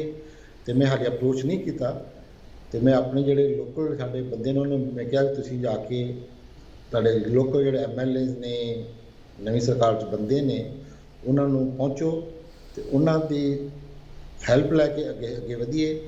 ਤੇ ਬਾਕੀ ਇਹ ਤੇ ਮੈਂ ਜ਼ਰੂਰ ਚਾਹੁੰਦਾ ਕਿ ਕੋਈ ਵੀ ਚੈਰਿਟੀ ਜਿਹੜੀ ਹੈਗੀ ਸੀ ਬਾਹਰੋਂ ਬੈਠ ਕੇ ਕਰੀਏ। ਇਹ ਕਹਿੰਦੇ ਨੇ ਊਠ ਦੇ ਮੂੰਹ ਵਿੱਚ ਜੀਰਾ ਵਾਲੀ ਗੱਲ ਹੁੰਦੀ ਹੈ। ਵੀ ਜਿੰਨੇ ਪੈਸੇ ਇਕੱਠੇ ਕਰ ਲਈਏ ਅਸੀਂ ਪੰਜਾਬ ਦੀ ਗਰੀਬੀ ਦੂਰ ਨਹੀਂ ਕਰ ਸਕਦੇ। ਸਭ ਤੋਂ ਇੰਪੋਰਟੈਂਟ ਹੈ ਉੱਥੋਂ ਦੀ ਸਰਕਾਰ, ਜੀ, ਪ੍ਰੋਗਰਾਮ ਬਣਾਉਂਦੀ ਹੈ, ਉਹਨਾਂ ਦੇ ਜਿਹੜੇ ਵੱਡੇ ਬਜਟ ਨੇ ਉਹ ਢੰਗ ਨਾਲ ਖਰਚੇ ਜਾਣ, ਸਹੀ ਤਰੀਕੇ ਨਾਲ ਉਹਨਾਂ ਨੂੰ ਇੰਪਲੀਮੈਂਟ ਕੀਤਾ ਜਾਵੇ ਤੇ ਇਮਾਨਦਾਰੀ ਨਾਲ ਕੀਤਾ ਜਾਵੇ। ਅਸੀਂ ਪੂਰੀ ਕੋਸ਼ਿਸ਼ ਕਰਾਂਗੇ, ਹੁਣ ਸਾਡਾ ਇਹੀ ਰਹੇਗਾ ਕੁਛ ਅਗਲੇ ਸਾਲ ਦਾ, ਕਿ ਸਰਕਾਰ ਦੇ ਨਾਲ ਤਾਲਮੇਲ ਬਿਠਾਇਆ ਜਾਵੇ ਤੇ ਜਿਹੜੇ ਉੱਥੋਂ ਦੇ ਸਾਡੇ NRI ਦੇ ਇਨਕਰੇਜ ਕਰਦੇ ਨੇ। ਤੇ ਮੈਂ ਇਸ ਸਾਲ ਦਾ ਮੇਰਾ ਇਹੀ ਹੈਗਾ ਕਿ ਜਿਹੜੇ ਸਾਡੇ ਇੱਥੇ ਵੱਡੇ NRI ਨੇ ਉਹਨਾਂ ਨੂੰ ਵੀ ਮੈਂ ਸੱਦਾ ਦਿਆਂਗਾ, ਤੁਸੀਂ ਅੱਗੇ ਆਓ ਤੇ ਪੰਜਾਬ 'ਚ ਕੁਛ ਬਿਜ਼ਨਸ ਸ਼ੁਰੂ ਕਰਨ ਦੇ ਲਈ ਸੋਚੋ। ਉੱਥੇ ਤੁਸੀਂ ਕੋਈ ਪਲਾਂਟ ਲਾਓ, ਉਹ ਚੀਜ਼ ਨੂੰ ਅਸੀਂ ਅਮਰੀਕਾ 'ਚ ਇੰਪੋਰਟ ਕਰ ਸਕੀਏ। ਤੇ ਉਹ ਸਾਡੇ ਵਿਜ਼ਨ 'ਚ ਅਸੀਂ ਕਈਆਂ ਨਾਲ ਗੱਲ ਕਰ ਰਹੇ ਹਾਂ, ਉਹ ਜਿਹੇ ਬੰਦੇ ਵੀ ਲੱਭ ਰਹੇ ਹਾਂ ਜਿਹੜੇ ਕਿ ਉਹਨਾਂ ਨੂੰ ਹੈਲਪ ਕਰ ਸਕਦੇ ਨੇ ਟੈਕਨੋਲੋਜੀ ਫੂਡ ਪ੍ਰੋਸੈਸਿੰਗ ਦੇ ਵਿਚਕਾਰ। ਤੇ ਅਸੀਂ ਪਗੜੀ ਐਸ ਐਡਵਾਈਜ਼ਰ ਗਰੁੱਪ ਹੀ ਰਵਾਂਗੇ। ਵੀ ਕੈਨੋਟ ਬਿਕਮ ਅ ਪਾਰਟਨਰ, ਕਿਉਂਕਿ ਅਸੀਂ ਕੋਈ ਪ੍ਰੋਫਿਟ ਨਹੀਂ ਕਰਨਾ। ਸਾਡੀ IRS ਦੀ ਰਜਿਸਟਰਡ ਹੈਗੀ ਹੈ। ਸਾਡੇ ਹੈਗੇ ਕਿ ਛੋਟੇ ਕਿਸਾਨ ਜਿਹੜੇ ਸੁਸਾਈਡ ਕਰ ਰਹੇ ਸੀਗੇ, ਖੇਤੀ 'ਚ ਪਿੱਛੇ ਰਹਿ ਗਏ ਨੇ, ਕੁਝ ਸਮਝ ਨਹੀਂ ਆ ਰਹੀ, ਉਹਨਾਂ ਦੀ ਮਦਦ ਕਰਨੀ। ਲਾਲ ਸਿੰਘ ਜੀ ਜੀ ਤੇ ਉਹ ਜਿਹੜੀ ਸਾਡੀ ਵਿਜ਼ਨ ਮਿਸ਼ਨ 'ਚ ਇਹੀ ਗੱਲਾਂ ਲਿਖੀਆਂ ਹੋਈਆਂ ਨੇ। ਤੇ ਬਾਕੀ ਇਹਦੇ ਵਿੱਚ ਸਾਡੀ ਜਿਹੜੀ ਵੈਲਿਊਜ਼ 'ਚ ਹੈਗੀ ਹੈ, ਸਭ ਤੋਂ ਪਹਿਲਾਂ ਹੈਗਾ ਓਨੈਸਟੀ ਐਂਡ ਇੰਟੀਗ੍ਰਿਟੀ। ਅਸੀਂ ਜਿਹੜਾ ਵੀ ਕੰਮ ਕਰਦੇ ਹਾਂ, ਅੰਨਾ ਹਜ਼ਾਰ ਦੀ ਮੂਵਮੈਂਟ ਨੇ ਮੈਨੂੰ ਇਸ ਪਾਸੇ ਲਾਇਆ ਸੀਗਾ। ਤੇ ਮੈਨੂੰ ਜੇ ਪਤਾ ਹੈ ਕਿ ਜੇ ਅਸੀਂ ਇਮਾਨਦਾਰੀ ਨਾਲ ਕੰਮ ਕਰਾਂਗੇ ਤੇ ਅਸੀਂ ਦੂਜਿਆਂ ਨੂੰ ਕਈ ਗੁਣਾ ਚੰਗਾ ਕੰਮ ਕਰ ਸਕਦੇ ਹਾਂ। ਲਾਲ ਸਿੰਘ ਜੀ, ਇੱਥੇ ਨਾ ਇੱਕ ਹੋਰ ਕੁਐਸਚਨ ਖੜਾ ਹੁੰਦਾ। ਤੁਸੀਂ ਬੜਾ ਸੋਹਣਾ ਗੱਲ ਦੱਸੀ ਕਿ ਤੁਸੀਂ ਗੌਰਮੈਂਟ ਨੂੰ ਵੀ ਅਪਰੋਚ ਕਰੋਗੇ। ਹੁਣ ਪ੍ਰੋਫੈਸਰ ਜਿਹੜੇ ਆ ਉਹ ਆਪਣੇ ਡਾਕਟਰ ਬਰਿੰਦਰਪਾਲ ਸਿੰਘ ਜੀ ਵੀ ਇੱਥੇ ਆਏ ਸੀ, ਉਹਨਾਂ ਨਾਲ ਮੇਰੀ ਗੱਲ ਵੀ ਹੋਈ ਸੀ। ਇੱਕ ਬਹੁਤ ਵਧੀਆ ਪ੍ਰੋਗਰਾਮ ਲੈ ਕੇ ਅਸੀਂ ਤੁਹਾਡੇ ਰੂਬਰੂ ਹੋਵਾਂਗੇ ਬਹੁਤ ਛੇਤੀ। ਅਗੇਨ ਕੁਐਸਚਨ ਇਹ ਹੈ ਕਿ ਇਕੱਲਾ ਬੰਦਾ ਜਾਂ 2-4 ਬੰਦੇ ਕੁਛ ਨਹੀਂ ਕਰ ਸਕਦੇ। 350 ਸਕੁਆਇਰ ਕਿਲੋਮੀਟਰ ਦੀ ਸਟੇਟ ਹੈ ਪੰਜਾਬ, ਔਰ ਇਕੱਲਾ ਆਪਾਂ ਆਪਣੇ ਜਿੱਦਾਂ ਆਪਣੇ ਗੁਰੂ ਸਾਹਿਬਾਂ ਨੇ ਆਪਾਂ ਨੂੰ ਫਰਮਾਨ ਦਿੱਤਾ ਕਿ ਮਾਨਸ ਕੀ ਜਾਤ ਸਭ ਇੱਕ ਹੈ ਪਹਿਚਾਨ ਬਹੁਤ, ਤੁਸੀਂ ਚਲੇ ਜਾਓ। ਤੁਸੀਂ ਆਪ ਦੱਸਿਆ ਕਿ ਤੁਸੀਂ ਵੈਸਟ ਬੰਗਾਲ ਕਲਕੱਤਾ 'ਚ ਬਹੁਤ ਲੰਮਾ ਟਾਈਮ ਰਹੇ ਹੋ। ਤੁਸੀਂ ਉੱਥੋਂ ਦੀ ਖੇਤੀ ਬਾਰੇ ਦੇਖੋ, ਕਿੰਨੇ ਹਾਲਾਤ ਬਦਤਰ ਨੇ ਉੱਥੇ। ਹਾਲਾਂਕਿ ਪਾਣੀ ਦਾ ਪੱਧਰ ਕਾਫੀ ਠੀਕ ਹੈ ਉੱਥੇ, ਪਰ ਹਾਲਾਤ ਕਿੰਨੇ ਕਿਉਂਕਿ ਜ਼ਮੀਨਾਂ ਵੰਡੀਆਂ ਨੇ, ਜ਼ਮੀਨ ਬਹੁਤ ਥੋੜ੍ਹੀ ਹੁੰਦੀ ਹੈ ਔਰ ਉਹ ਲੋਕ ਇੰਨੇ ਡਿਵੈਲਪ ਨਹੀਂ ਗਏ। ਖੈਰ ਉਹ ਬਾਅਦ ਦੀਆਂ ਗੱਲਾਂ, ਉੱਥੇ ਤੱਕ ਜਾਣਾ। ਮੈਂ ਕਹਿ ਰਿਹਾ ਸੀਗਾ ਕਿ ਤੁਸੀਂ ਐਜ਼ ਅ ਮਿਡਲਮੈਨ ਮੰਨ ਕੇ ਰਿਕੁਐਸਟ ਜਿੱਦਾਂ ਸਰਕਾਰ ਨੂੰ ਕਿਹਾ ਤੁਸੀਂ ਕਰੋਗੇ, ਉੱਦਾਂ PAU ਪੰਜਾਬ ਐਗਰੀਕਲਚਰ ਯੂਨੀਵਰਸਿਟੀ ਦੇ ਬਹੁਤ ਕਾਫੀ ਗਰੁੱਪਸ ਨੇ ਜਿਹੜੇ ਲੋਕਾਂ ਨੂੰ ਦੱਸ ਰਹੇ। ਮੈਂ ਇੱਕ ਇੰਟਰਵਿਊ ਕੀਤਾ ਸਰਦਾਰ ਅਵਤਾਰ ਸਿੰਘ ਢੀਂਡਸਾ, ਜਿਹੜੇ ਫੁੱਲਾਂ ਦੀ ਖੇਤੀ ਕਰਦੇ ਆ, ਪਾਣੀ ਬਿਲਕੁਲ ਥੋੜ੍ਹਾ ਆੜਾਂ ਦੀ ਥਰੂ ਪਾਣੀ ਲਾਉਂਦੇ ਔਰ ਉਹ ਇੰਨੀ ਫਸਲ ਕਰਦੇ ਕਿ ਉਹਨਾਂ ਦੇ ਜਿਹੜੇ ਫੁੱਲ ਅਤੇ ਗਾਂ ਉਹਨਾਂ ਦੇ ਬੀਜ ਜਿਹੜੇ ਐਕਸਪੋਰਟ ਹੁੰਦੇ ਆ ਯੂਰਪ ਦੇ ਵਿੱਚ ਵੀ, ਅਮਰੀਕਾ ਵਿੱਚ ਵੀ ਅਤੇ ਹੋਰ ਕੰਟਰੀਜ਼ ਦੇ ਵਿੱਚ ਵੀ। ਨਾਓ ਅਗੇਨ ਕਿਤੋਂ ਵੀ ਆਪਾਂ ਆਪਦੀ ਜਿਹੜੀ ਐਡਵਾਈਸ ਲੈ ਸਕਦੇ ਹਾਂ। ਤੁਸੀਂ ਖਾਸ ਕਰਕੇ ਕੋਈ ਪ੍ਰੋਗਰਾਮ ਬਣਾ ਰਹੇ ਹੋ ਕਿ PAU ਨੂੰ ਜਾਂ PAU ਦੇ ਕਿਸੇ ਗਰੁੱਪ ਨੂੰ ਮਿਲਿਆ ਜਾਵੇ, ਤਾਂ ਕਿ ਜਦੋਂ ਸੈਮੀਨਾਰ ਲਾਉਣ ਉਹਦੇ ਵਿੱਚ ਪਗੜੀ ਦਾ ਵੀ ਹਿੱਸਾ ਹੋਵੇ ਪਿੰਡਾਂ ਦੇ ਵਿੱਚ ਜਾ ਕੇ, ਕਿ ਨਹੀਂ ਠੀਕ ਹੈ ਜੇ ਤੁਸੀਂ ਝੋਨਾ ਨਹੀਂ ਲਾਉਣਾ ਉਹ ਤਾਂ ਆਪਣੇ ਲਈ ਹੁਣ ਕੋਈ ਚੋਇਸ ਹੀ ਨਹੀਂ ਰਹਿ ਗਈ ਹੈ, ਠੀਕ ਹੈ ਨਾ। ਉਸ ਤੋਂ ਬਾਅਦ ਆਪਾਂ ਚੱਲੀਏ ਮੂੰਗੀ ਬਹੁਤ ਥੋੜ੍ਹੇ ਟਾਈਮ 'ਚ ਹੋ ਜਾਂਦੀ, ਉਦੋਂ ਬਾਅਦ ਹੋਰ ਕਿਹੜੀ ਫਸਲ ਜਿਹੜੀ ਥੋੜ੍ਹੇ ਜਿਹੇ ਪਾਣੀ ਨਾਲ ਹੋ ਜਾਂਦੀ ਹੈ। ਅਤੇ ਪਾਣੀ ਦਾ ਲੈਵਲ, ਪਾਣੀ ਦੀ ਰੀਚਾਰਜਿੰਗ ਦਾ ਵੀ ਕੋਈ ਕੰਮ ਹੋਵੇ ਤਾਂ ਕਿ ਪੰਜਾਬ ਦਾ ਪਾਣੀ ਦਾ ਪੱਧਰ ਉੱਪਰ ਆ ਸਕੇ। ਇੱਦਾਂ ਦਾ ਕੋਈ ਉਪਰਾਲਾ ਤੁਹਾਡੀ ਪਗੜੀ ਕਰ ਰਹੀ ਹੈ? ਇਹ ਤੁਹਾਡੀ ਬਹੁਤ ਚੰਗੀ ਸਲਾਹ ਹੈਗੀ ਹੈ। ਪਾਣੀ ਦਾ ਮਸਲਾ ਤੇ ਮੇਰੇ ਤੋਂ 15-20 ਸਾਲਾਂ ਤੋਂ ਮੇਰੇ ਦਿਮਾਗ 'ਤੇ ਬੜਾ ਭਾਰੀ ਪਿਆ ਹੋਇਆ, ਕਿਉਂਕਿ ਪਾਣੀ ਦਾ ਮਸਲਾ ਜੇ ਅੱਜ ਅਸੀਂ ਵਾਰ ਫੂਟਿੰਗ 'ਤੇ ਇਸ ਨੂੰ ਸੋਲਵ ਕਰਨ ਦੀ ਲੋੜ ਹੈਗੀ ਹੈ। ਅਸੀਂ ਗੱਲਾਂ ਕਰਕੇ ਨਹੀਂ ਕਰ ਸਕਦੇ, ਟਾਈਮ ਸਾਡੇ ਕੋਲ ਬਚਿਆ ਨਹੀਂ। ਜੇ ਅਸੀਂ ਇਸ ਤਰ੍ਹਾਂ ਕਰਦੇ ਰਹੇ 20 ਸਾਲਾਂ 'ਚ ਪੰਜਾਬ ਰੇਗਿਸਤਾਨ ਬਣ ਜਾਣਾ ਹੈ। ਕਿਉਂਕਿ ਜਿਹੜੀ ਸਾਡੀ ਪਾਣੀ ਦੀਆਂ ਤਹਿਆਂ ਸੀਗੀਆਂ ਐਕਵਾਫਾਇਰ, ਅਸੀਂ 2 ਐਕਵਾਫਾਇਰ ਖਤਮ ਕਰ ਬੈਠੇ ਹਾਂ। ਹਾਂਜੀ, ਆਪਾਂ ਲਾਸਟ ਪਾਣੀ ਕੱਢ ਰਹੇ। ਤੀਸਰਾ ਪਾਣੀ ਜਿਹੜਾ ਉਹ ਇੰਨੇ ਥੱਲੇ ਪਹੁੰਚ ਚੁੱਕਾ ਹੈ, ਉੱਥੇ ਰੌਕੀ ਲੇਅਰ ਆ ਗਈ ਹੈ। Rocky layer full of heavy metals, uranium, lead, mercury, ਹੋਰ ਕਈ ਸਾਰੇ ਆਰਸੈਨਿਕ ਚੀਜ਼ਾਂ ਨੇ। ਉਹ ਜਿਹਾ ਪਾਣੀ ਤੁਸੀਂ ਪੀਂਦੇ ਜੇ 10 ਬਿਮਾਰੀਆਂ ਲੱਗਦੀਆਂ ਨੇ। ਇਹ ਜਿਹੜਾ ਸਾਡਾ ਬਠਿੰਡੇ ਦਾ ਇਲਾਕਾ ਹੈਗਾ ਇਸ ਪਾਸੇ ਸੰਗਰੂਰ ਦਾ, ਕਿਉਂਕਿ ਇੱਥੇ ਪਾਣੀ ਦੇ ਬਹੁਤ ਖਰਾਬ ਹਾਲਤ ਹੈ, ਤਾਂ ਹੀ ਸਭ ਤੋਂ ਜ਼ਿਆਦਾ ਬਿਮਾਰੀਆਂ ਉੱਥੇ ਹੋ ਰਹੀਆਂ ਨੇ। ਤੇ ਉਹ ਜਿਹੜਾ ਪਾਣੀ ਸਾਡਾ ਤੈਅ ਚੱਲਿਆ, ਉਹ 'ਚ ਮਿਲੀਅਨਸ ਆਫ ਈਅਰਸ ਲੱਗੇ ਨੇ। ਉਹ ਕੁਦਰਤ ਨੇ ਬਣਾਉਣ ਲਈ ਇੰਨਾ ਟਾਈਮ ਲੱਗਾ ਸੀਗਾ, ਅਸੀਂ 50 ਸਾਲਾਂ 'ਚ ਤਬਾਹ ਕਰ ਲਈ ਹੈ।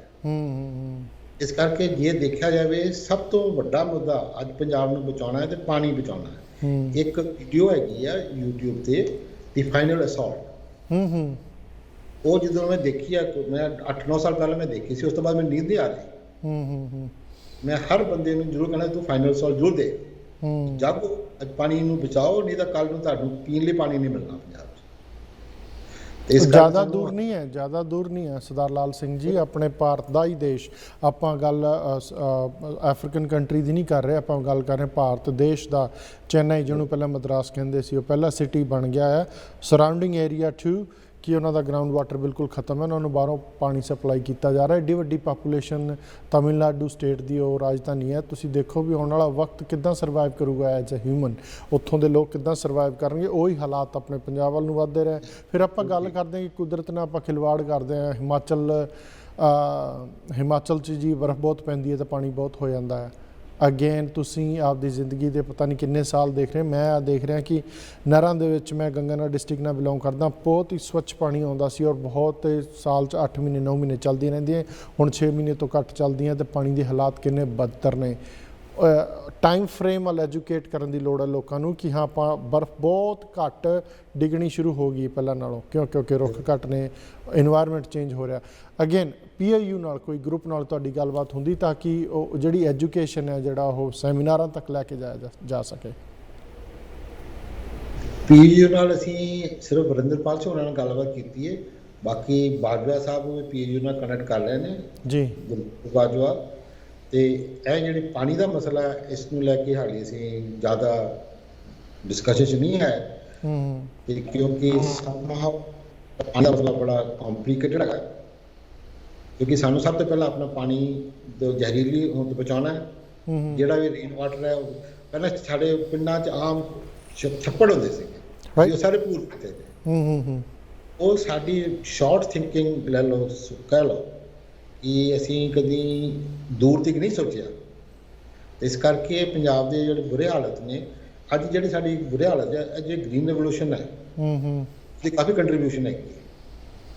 ਸਾਡੇ ਮਹਾਰਾ ਨੇ ਨਹੀਂ ਦੱਸਿਆ ਕਿ ਤੁਸੀਂ ਇਸ ਤਰ੍ਹਾਂ ਕਰੋਗੇ ਤੁਹਾਡਾ ਪਾਣੀ ਮੁੱਕ ਜਾਣਾ ਹੈ, ਤੁਹਾਡੇ ਪਾਣੀ ਜ਼ਹਿਰੀਲਾ ਹੋ ਜਾਣਾ ਹੈ ਤੇ ਤੁਸੀਂ ਉਹ ਡੈਡ ਐਂਡ ਤੇ ਪਹੁੰਚ ਰਹੇ ਜੇ।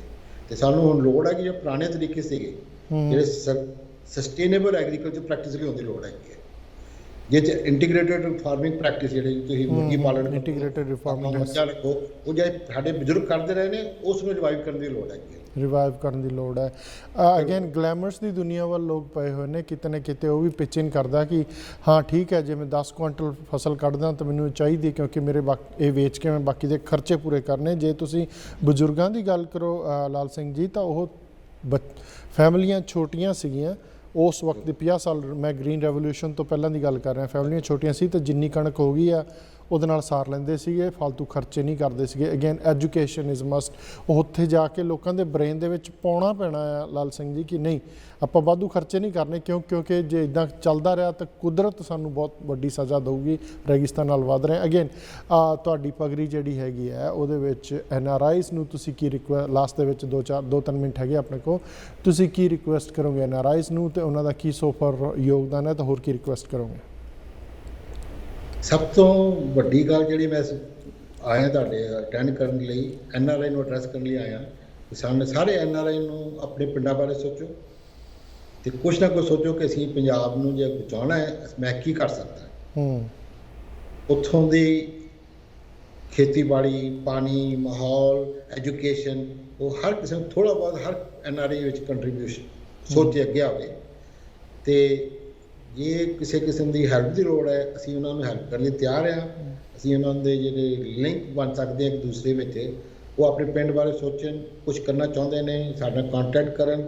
ਅਸੀਂ ਆਪਣੇ ਬੰਦੇ ਭੇਜ ਕੇ ਉਹਦੇ ਬਾਰੇ ਫਿਜ਼ੀਬਿਲਿਟੀ ਰਿਪੋਰਟ ਬਣਾ ਕੇ ਦੇ ਸਕਦੇ ਹਾਂ, ਉਹਨਾਂ ਨੂੰ ਟੈਕਨੀਕਲ ਸਪੋਰਟ ਦੇ ਸਕਦੇ ਹਾਂ, ਮਾਰਕੀਟਿੰਗ ਸਪੋਰਟ ਦੇ ਸਕਦੇ ਹਾਂ, ਗੌਰਮੈਂਟ ਪਾਲਿਸੀਜ਼ ਕੀ ਹੈਗੀਆਂ ਨੇ, ਕਿਹੜੀਆਂ ਤੁਸੀਂ ਵਰਤੋਂ ਦੀ ਫਾਇਦਾ ਉਠਾ ਸਕਦੇ ਜੇ, ਉਹ ਸਾਰੇ ਸਾਡੇ ਕੋਲ ਰਿਸੋਰਸਿਸ ਹੋਣਗੇ ਜੀ। ਤੇ ਇਸ ਕਰਕੇ ਮੈਂ ਚਾਹੁੰਦਾ ਕਿ ਅੱਜ ਤੁਹਾਡੇ ਨਾਲ ਇੰਟਰਵਿਊ ਦੇ ਬਾਅਦ ਕੋਈ ਗੁਰੂ ਦੇ ਲਾਲ ਅੱਗੇ ਆਓ ਤੇ ਆਪਾਂ ਆਪਣੀ ਇਸ ਜ਼ਿੰਮੇਵਾਰੀ ਨੂੰ ਸੰਭਾਲਾਂ ਜੀ। ਮੈਂ ਉਹਨਾਂ ਵਾਲੇ ਉਮੀਦ ਕਰਦਾ ਕਿ ਉਹ ਹੀ ਕੁਝ ਸਾਰੇ ਮਿਲ ਕੇ ਕਰ ਸਕਦੇ ਨੇ, ਇਕੱਲਾ ਬੰਦਾ ਕੋਈ ਨਹੀਂ ਕਰ ਸਕਦਾ ਜੀ। ਔਰ ਇੱਥੇ ਲਾਲ ਸਿੰਘ ਜੀ ਇੱਕ ਹੋਰ ਲੋੜ ਵੀ ਹੈ ਕਿ ਆਪਾਂ ਇਕੱਲਾ ਬੰਦਾ, ਇਕੱਲਾ ਪਰਿਵਾਰ ਆਪਦੀ ਸੰਸਥਾ ਬਣਾ ਕੇ ਚੱਲਿਆ, ਤੇ ਅਸੀਂ ਚਾਹੁੰਦੇ ਕਿ ਉਹ ਦੂਸਰਾ ਜਾਂ ਤੀਸਰਾ ਵੀ ਮੇਰੇ ਨਾਲ ਜੁੜੇ। ਆਪਾਂ ਬਜਾਏ ਦੇ ਕਿ ਆਪਾਂ ਜਿਹੜਾ ਦੂਜਾ ਬੰਦਾ ਵੀ ਸੰਸਥਾ ਬਣਾ ਰਿਹਾ ਉਹਨੂੰ ਕਹੀਏ ਕਿ ਚੱਲ ਤੇਰੀ ਸੋਚ ਨੂੰ ਵੀ ਅਸੀਂ ਫੁੱਲ ਚੜਾਉਣੇ ਆ, ਆਪਾਂ ਰਲ ਕੇ ਇੱਕ ਸੰਸਥਾ ਬਣਾ ਲੈਂਦੇ ਹਾਂ ਬਜਾਏ ਕਿ ਬਾਹਲੀਆਂ ਸੰਸਥਾਵਾਂ ਬਣਾਉਣ ਦੇ। And then we go from there and implement our thoughts into ground. Lal Singh ji, ਤੁਸੀਂ ਵਿਸਥਾਰ ਨਾਲ ਬਹੁਤ ਚੀਜ਼ਾਂ ਦੱਸੀਆਂ, ਤੁਹਾਡੀ ਇਹਦੇ ਵਾਸਤੇ ਸਾਡੇ ਵੱਲੋਂ ਅਦਾਰਾ ਜਸ ਪੰਜਾਬੀ ਵੱਲੋਂ ਬਹੁਤ ਸ਼ੁਭ ਕਾਮਨਾਵਾਂ। ਕਿਤੇ ਵੀ ਸਾਡੀ ਲੋੜ ਹੋਈ ਅਸੀਂ ਜ਼ਰੂਰ ਤੁਹਾਡੇ ਨਾਲ ਖੜਾਂਗੇ, ਕੋਈ ਕਿਤੇ ਵੀ ਐਡਵਰਟਾਈਜ਼ਮੈਂਟ ਦੀ ਜਾਂ ਕਿਤੇ ਵੀ ਲੋੜ ਹੋਈ ਅਸੀਂ ਤੁਹਾਡੇ ਲਈ ਹਾਜ਼ਰ ਹਾਂ। ਅਗੇਨ ਲਾਸਟ ਸੰਦੇਸ਼ਾ ਤੁਸੀਂ ਪੰਜਾਬ ਬੈਠੇ ਲੋਕਾਂ ਨੂੰ, ਪਾਣੀ ਬਚਾਓ, ਤੇ ਲਾਸਟ ਸੰਦੇਸ਼ਾ ਕ੍ਰਾਪ ਡਾਈਵਰਸੀਫਿਕੇਸ਼ਨ ਤੇ ਤੁਹਾਡੀ ਜਿਹੜੀ ਸੋਚ ਆ ਉਹਦੇ ਵਾਸਤੇ 1 ਮਿੰਟ ਦੇ ਵਿੱਚ ਕੋਈ ਸੰਦੇਸ਼ਾ ਦੇਣਾ ਚਾਹੋ ਤਾਂ। ਤੇ ਇੱਕ ਵਰਡ 'ਚ ਜਦੋਂ ਮੈਂ ਕਿ ਸੋਚਦਾ ਹਾਂ ਕਿ ਸਭ ਤੋਂ ਵੱਡੀ ਚੀਜ਼ ਹੈਗੀ ਆ strength of any nation is called character. Right. ਕਿਉਂਕਿ ਮੈਂ ਸਮ ਸਟੱਡੀ ਕੀਤਾ ਜਾਪਾਨ ਨੂੰ, ਸਿੰਗਾਪੁਰ ਨੂੰ, ਇਜ਼ਰਾਈਲ ਨੂੰ, ਕੋਈ ਵੀ ਮੁਲਕ ਜੋ ਤਰੱਕੀ ਕਰਦਾ ਹੈ ਉਸ ਦੇ ਪਿੱਛੇ ਕਰੈਕਟਰ ਜੋ ਹੋਏਗਾ ਤੇ ਉਹ ਉੱਠੇਗਾ ਜੀ। ਤੇ ਹੁਣ ਜੇ ਮੈਂ ਇੱਕ ਲਫ਼ਜ਼ ਕਹਿਣੀ ਚਾਹਾਂ ਕਿ ਜਦੋਂ ਸਾਡਾ ਕਰੈਕਟਰ ਚੰਗਾ ਹੋਏਗਾ, ਕਰੈਕਟਰ ਦੇ ਵਿੱਚ ਸੱਚਾਈ ਮਿਲ ਕੇ ਸਾਡੇ ਗੁਰੂਆਂ ਨੇ ਜਿਹੜੇ ਤਰੀਕਾ ਦੱਸਿਆ ਹੈ ਸਰਬੱਤ ਦਾ ਭਲਾ, ਉਹ ਗੱਲਾਂ ਲੈ ਕੇ ਚੱਲਾਂਗੇ। ਤੇ ਬਾਕੀ ਜਿਹੜੇ ਬੁਰਾਈਆਂ ਨੇ ਨਸ਼ੇ ਦੀਆਂ ਤੇ ਹੋਰ ਦੀਆਂ, ਉਹਨਾਂ 'ਚੋਂ ਬਾਹਰ ਨਿਕਲ ਕੇ ਤਾਂ ਅਸੀਂ ਜ਼ਰੂਰ ਤਰੱਕੀ ਕਰ ਸਕਦੇ ਹਾਂ ਤੇ ਪੁਰਾਣਾ ਪੰਜਾਬ ਸੀਗਾ ਜਾਂ ਖੁਸ਼ਹਾਲ ਪੰਜਾਬ ਸੀਗਾ ਉਹਦੀ ਸਿਰਜਣਾ ਕਰ ਸਕਦੇ। ਜੀ ਜੀ ਜੀ, ਬਹੁਤ ਬਹੁਤ ਧੰਨਵਾਦ ਲਾਲ ਸਿੰਘ ਜੀ, ਤੁਸੀਂ ਅੱਜ ਟਾਈਮ ਕੱਢਿਆ। ਅਸੀਂ ਕੋਸ਼ਿਸ਼ ਕਰਾਂਗੇ ਸੰਦੇਸ਼ਾਂ ਥਾਂ ਥਾਂ ਪਹੁੰਚਾਉਣ ਦਾ। ਜਿਹੜੀ ਨਸ਼ਿਆਂ ਦੀ ਤੁਸੀਂ ਗੱਲ ਕੀਤੀ, ਤੁਹਾਨੂੰ ਕਿਸੇ ਹੋਰ ਸੈਗਮੈਂਟ ਦੇ ਵਿੱਚ ਉਹਦੇ ਬਾਰੇ ਵੀ ਲੈ ਕੇ ਜ਼ਰੂਰ ਇਸ ਮੰਚ ਤੇ ਹਾਜ਼ਰ ਹੋਵਾਂਗੇ। ਅੱਜ ਤੁਸੀਂ ਟਾਈਮ ਕੱਢਿਆ, ਤੁਹਾਡਾ ਬਹੁਤ ਬਹੁਤ ਧੰਨਵਾਦ ਜੀ। ਚਲੋ ਜੀ, ਤੁਹਾਡਾ ਬਹੁਤ ਬਹੁਤ ਸ਼ੁਕਰੀਆ ਹੈ। So nice of you. ਨਹੀਂ ਤਾਂ ਮੇਰੀ ਆਵਾਜ਼ ਵੀ ਦੂਰ ਤੱਕ ਪਹੁੰਚ ਨਹੀਂ ਸਕਣੀ। ਤੇ ਸਤਿ ਸ੍ਰੀ ਅਕਾਲ ਸਾਰੇ ਸਰੋਤਿਆਂ ਨੂੰ। ਸਤਿ ਸ਼੍ਰੀ ਅਕਾਲ ਦਰਸ਼ਕੋ, ਇਹ ਸਨ ਸਰਦਾਰ ਲਾਲ ਸਿੰਘ ਜੀ, CEO ਪਗਰੀ ਯਾਨੀ ਕਿ ਪੰਜਾਬ ਐਗਰੀਕਲਚਰ ਰਿਜੂਵੀਨੇਸ਼ਨ ਇਨੀਸ਼ੀਏਟਿਵ ਦੇ CEO। ਬਹੁਤ ਸੋਹਣਾ ਕੰਮ ਕਰ ਰਹੇ, ਉਹਨਾਂ ਨੇ ਵਿਸਤਾਰ ਨਾਲ ਸਾਰੀ ਗੱਲ ਕਹੀ। ਹੋਪਫੁਲੀ ਤੁਹਾਨੂੰ ਸਾਰੀ ਗੱਲ ਪਤਾ ਵੀ ਲੱਗ ਗਈ, ਕੋਈ ਫਾਇਦਾ ਚੱਕ ਸਕੇ ਤਾਂ ਜ਼ਰੂਰ ਚੱਕਿਓ। ਅੱਜ ਦਾ ਪ੍ਰੋਗਰਾਮ ਇੱਥੋਂ ਤੱਕ ਹੀ ਸੀ। ਮੈਨੂੰ ਗੁਰਲਾਲ ਨੂੰ ਦਿਓ ਇਜਾਜ਼ਤ। ਮੇਰੇ ਵੱਲੋਂ ਤੁਹਾਨੂੰ ਸਾਰਿਆਂ ਨੂੰ ਪਿਆਰ ਭਰੀ ਸਤਿ ਸ਼੍ਰੀ ਅਕਾਲ।